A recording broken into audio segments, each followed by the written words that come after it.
Hello, good evening and welcome to Business Now. I am Malcolm Sime and brought to you in partnership with Absa Bank Uganda. Tonight, there are fresh calls from the central bank on the future of Uganda's enterprise sector, and a major story involving Mkopa as scrutiny grows around the fintech's governance and shareholding structure. Big changes are coming to your TV and internet after a regional takeover and a new cross-border pact set to move East Africa's capital markets industry. The details are coming up on Business Now, but first, let's dig in with the latest business stories. With Trump confirming 10 to 60% tariffs starting Q1 2026, global supply chains are scrambling. While commodity prices swing widely, African manufacturers in Ethiopia, Kenya, and Morocco are suddenly in pole position for nearshoring contracts. Now, early movers who lock in local partnerships before Chinese exporters pivot could capture 15 to 25% cost advantages and billions in redirected FDI. Is your Africa strategy still on the shelf? Markets are pricing at 83% chance of a December Federal Reserve cut in the US, yet the dollar is flexing higher on tariff and growth divergence fears. For Africa treasuries and corporates, every 1% dollar rise adds roughly $6 to $8 billion in extra debt service in 2026. The handful of CFOs and sovereigns who hedge now or accelerate local currency bond issuance will save hundreds of millions, and they will sleep far better in 2026. China's fixed asset investment is contracting for the first time in decades, and copper, cobalt, and iron ore prices are already off 12 to 16% from summer peaks. So Zambia, DRC, and Angola face a 15 to $20 billion revenue hole in 2025, unless they act fast. And the winners in this sector are miners and governments that secure offtake agreements with battery and renewable players today. Plus, traders will lock in 2026 hedges at current depressed levels. The next 60 days will separate survivors from casualties. This is Business Now. Bank of Uganda's Director of Finance, Richard Byarugaba, is calling for stronger support in small and medium enterprises, saying they remain central to Uganda's economic transformation. And SMEs are accounting for over 90% of private sector activity, creating jobs and driving innovation across the country. Now, speaking at the launch of the Top 100 Mid-Sized Companies survey, Byarugaba said inclusive business growth will only be achieved with SMEs when they embrace technology, strengthen governance, and formalize their operations to unlock affordable financing and long-term competitiveness. This year's theme strongly resonates with Uganda's economic agenda, driving inclusive business growth, empowering SMEs across all sectors for economic transformation. Small and medium enterprises are central to Uganda's economic transformation. They account for over 90% of private sector businesses and create jobs, employing millions of Ugandans. They also drive innovative and generate opportunities across regions and sectors. Despite a challenging global environment, Uganda continues to demonstrate resilience. Growth remains positive, supported by investments in infrastructure, increasing oil sector activity, and renewed vibrancy in the services sector. At the Bank of Uganda, our focus remains maintaining macroeconomic stability, that is price stability, financial stability, and a sound and efficient financial system in support of socio-economic transformation in Uganda. As you may already know, that the Uganda shilling was one of the most stable currencies in Africa for a very long time. Price stability has been stable. We have controlled inflation to single digit, below our 5% medium-term target, and the banking sector has been very stable and resilient. We've not seen bank failures in the recent past. The Top 100 survey consistently reveals that successful companies distinguish themselves through strong governance, disciplined financial management, digital transformation, investment in talent, and innovation. These attributes form the pillars of sustainable and inclusive business growth. I encourage all of you present here to take full advantage of the detailed feedback, upskilling, and development sessions offered through this initiative. They provide invaluable insights that support continuous improvement and long-term competitiveness. As we reflect on this year's theme, allow me to highlight 3 priorities for every business leader present in this room. One is leverage technology for scale and efficiency. From the survey, which also the representative of Equity has alluded to, it was noted that 51% of the businesses indicated that they adapted or created new technology, innovative solutions, equipment, or business processes. Digital transformation is no longer optional. It's a key driver of inclusion, enabling SMEs to reduce costs, increase productivity, and access new markets. The second one is strengthen governance and transparency. The results from the survey indicated that over 6 out of 10, which is about 60% of the companies, have a board of directors with 4 to 5 board members.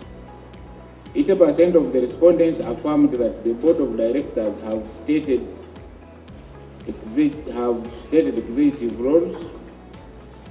Ethical leadership and sound financial reporting are essential for companies seeking long-term finance, investor confidence, and regional or global expansion.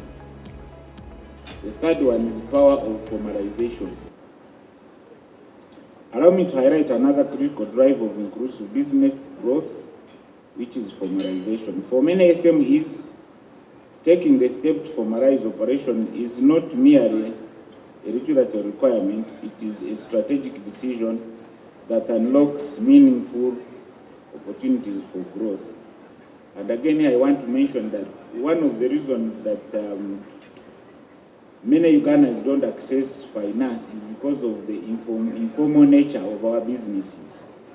Banks would want to look at what you do, some records to appraise your business and cash flows to know whether you'll pay or you'll not. But many people don't have any records, and sometimes they fear that the tax authorities will come. These records are for you to grow your business, and they are not meant for taxes. The tax people will come on their own, but they will not use the bank records. So make your business formal, and then Equity will be able to assess how much you can borrow. Big chances are coming to your TV and internet. Axian Telecom has sealed its $63 million takeover of Zuku, making the Madagascar-based giant the new owner of East Africa's popular pay TV and fiber provider. After a high-profile event in Kampala last month, the company is promising faster speeds, lower prices, and major network upgrades across Uganda, Kenya, and beyond. What this means for your bill and your connection coming up is the story we're seeking to know. As you're aware, in Uganda, we have 3 business operations. We have Zuku Satellite, basically what we call DTH. We have Simbanet, which is basically the B2B business. And then we have Zuku Fiber, which is basically the B2C. So in particular, looking at Zuku Fiber, which is basically the business with big potential and maybe where we want to focus more in terms of market growth and expansion. This business we started in 2017, and the operations in Uganda basically started from funding from Nairobi. So it was all self-funded. The money we make from Nairobi, We look at the business opportunities in Uganda, then we put in some money in there. And so far, we have more than 50,000 homes in Uganda, which we still need to expand more. So what we've been looking at is we've reached a point where the internal funds we've generated all these years are not sufficient to capture the market potential in Uganda. So what are we trying to do? What we are trying to do is try to get a partner who can join hands with us and who believes in the values of Zuku, in particular Zuku Fiber and Wananchi Group at large, and put in some more money so that we can be able to expand the business, both in terms of growth within Kampala, which we still feel we've not really tapped the entire of Kampala as a city, and also expanding to other areas. That does not mean necessarily that we are going to only focus on the fiber business, B2C. We also have a lot of potential on B2B, basically our business of known here as Simbanet, also which is expected also to follow the same trajectory of growth as we also try to expand into our satellite business. So today, if you look at Kampala and where we started, there are things we call infills. Basically, you build, then other new developments came in. Now, you know how Nairobi and Kampala is the same. People move from one building to a new building to a new building. So you basically need to take that journey with your customers. These customers, when a new development comes, everybody needs to go to that new development. Do you have money to follow them? No. Then what do? You basically lose that market.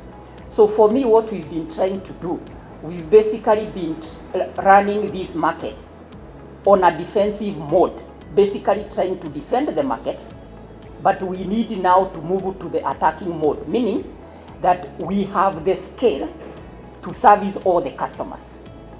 If you look at maybe the 5 years that we started, maybe the number of competitors maybe was 2 or 3 or something. Today, every single new investor is just looking at fiber, not even big scale, even small scale. So it means that your reach, your expansion, your market, your tapping of the market is what is going to sustain you going forward. Hence, why we need a partner who can come and hold our hands from where we are and move this business forward. And our plan here in Uganda will be to work with Zuku, Wananchi team, who will become Yas teams very soon. Always very happy with this brand, to bring connectivity wherever we can. So priority, we need to expand the network in all residential areas around Kampala and in the main cities in Uganda, not only to provide services to B2C customers, but also to bring services to all the companies, even the small companies, the organizations, and maybe we can work also with government, partnership with government, to make sure that all administration and official organizations are properly connected to the internet. So this is, I think I've seen the numbers very recently. Here today we are talking about 200,000 maybe fixed internet connection in the whole country. We really believe that the potential is by far larger than that, and we can easily multiply the number of homes and the number of offices that will be connected by, I don't know, 4 or 5. Mkopa, the UK-headquartered fintech giant known for its pay-as-you-go solar and smartphone financing across East and West Africa, is once again in the spotlight. The company, backed by major global investors and valued through a recent $160 million Series F rise, has built a customer base of more than 5 million users and extended over $1.5 billion in credit. But behind its rapid growth and rising profitability, the firm is now grappling with a storm over its employee share scheme. Allegations are emerging that in 2019, a restructuring created unequal share classes that unfairly disadvantaged African staff while shielding expatriates and large investors. Tonight, I sit down with Chad Blasson, the co-founder of Mkopa. We break down what's known so far and what is unfolding in the share scandal, and what could it mean for Africa's most celebrated fintech success stories? Talk us through these concerns. Where are they coming from that are affecting the reputation of Mkopa? Yeah, so what happened is, you normally have the investors that come in typically in a preferred share class, which is basically they need to get their money back first before the employees and the initial founders who got free shares for their work get any return. So you see this in private companies, especially those that are funded by venture capital, is you have preferred shares bought by the investors and you have ordinary shares that are held by the employees, yeah? So what happened in in a couple of years up till 2021 is Mkopa put in a new class of shares in between these two that wasn't really properly approved to do so because they needed the approval of both classes of shareholders to do so. And what happened is the investors approved it on behalf of the Kenyan and Ugandan employee shareholders and myself, and now some of us are fighting it. So is it true that there were unequal share classes that were created, and then there are claims that employees, that Africans were being disadvantaged? Well, I mean, what happened is they disadvantaged a certain class of shareholders, which happened to be the class where all the Kenyans and Ugandans were, plus me and some others, but substantially the majority were Kenyans and Ugandans who received these shares in the early days for free as part of their work, sometimes in exchange for a lower salary. We can't afford to pay you what you want, but you get these shares and they might be valuable one day. So the fact that they're running a tender offer where I believe they're intentionally manipulating the price downwards to give these employees less money, I think is manipulative, and it does fall substantially onto Kenyans and Ugandans, but me too, right? It also falls onto me, but mostly it falls onto Kenyans and Ugandans. So break down these share classes for me. Yeah, so at the top, the investors typically would buy a class called preferred shares, and it's sort of basically like a cross between a loan and an equity investment. And then you'd have ordinary shares, or what are called common shares in the US, so just slightly different terminology. So what Mkopa did is they inserted a class in between these two that they called growth shares, that sort of had the same name as like a type of class of shares sometimes issued in the UK, but with completely different features. And really it was with the purpose of diluting the ordinary shares down and creating a new employee share class that substantially went to foreign, non-African employees. Let's talk about these figures that are being mentioned, and $31 per share and then the $26 per share. Wow, this is being broken down. The $26 that they're offering today to the Kenyans and the Ugandans is particularly offensive because a similar thing happened in 2015, 10 years ago, in the same share class, where they paid $31 per share, and this was to some early white employees, as it happens. So it doesn't make any sense to me that over 10 years the price could go down by $5. The truth is, the price was $31 back 10 years ago, but it's probably 20 times that now. And these Ugandans that pitched in the work in the very early days and should be getting shares worth $25,000, $50,000 are getting peanuts, like $2,000. I mean, $2,000, it's a decent amount of money, but like when you were one of the first employees and received shares of a company that turned into something huge like Mkopa has, you deserve more. What is the Capital Markets Authority in Kenya saying? And I don't even know this locally. The Uganda Capital Markets Authority could also be. I think the Ugandan Capital Markets Authority should also be interested. There's fewer Ugandans involved, so I wrote to the Kenyan authorities first. But yeah, I think the Ugandan if they have the interest of protecting small investors from these sort of share schemes where somebody gets something very, very valuable bought at a low price because they don't have the information on the real price, I think they should.